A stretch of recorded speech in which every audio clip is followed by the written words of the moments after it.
The screen flickered, casting a sickly blue glow over Anne's face. It was the last thing she saw before the world didn't just glitch. It folded. When she opened her eyes, she found herself in the labyrinth of the light. The air was thick with the smell of ozone and stagnant vanity. The walls were built from the wreckage of a digital life. Distorted selfies, endless scrolling hallways, and a sky that resembled a dead smartphone screen. As she wandered through the shifting corridors, a sound echoed. Not footsteps, but the rapid, wet click-clack of 1,000 keyboards. From the shadows emerged the stalker, a creature born from the obsession she once courted. It was a mass of twitching eyes and elongated limbs, reaching out not to touch her, but to capture her. "Look at me," it hissed. "I gave you everything. I gave you the numbers. Don't you want to be seen?" Panic surged through Anne as she ran. In this twisted realm, her fans were not supporters. They were parasites. Every like she had ever received was a debt she now owed in flesh. She stumbled into the hall of broken mirrors, where floating glass shards played distorted memories. She saw herself laughing at a party, but her eyes were hollowed out by camera lenses.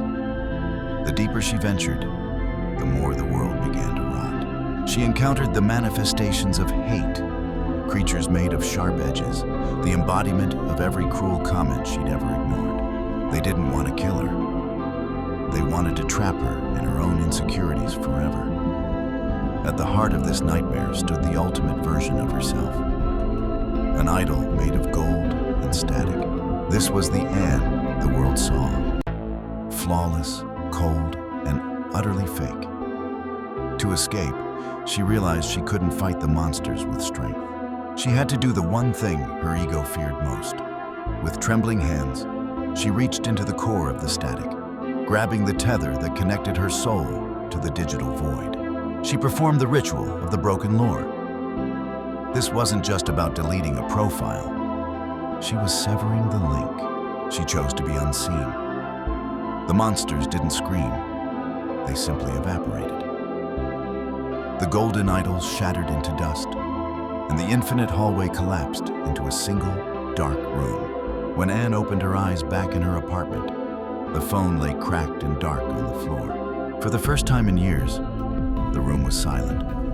No notifications, no pings, just the sound of her own breathing.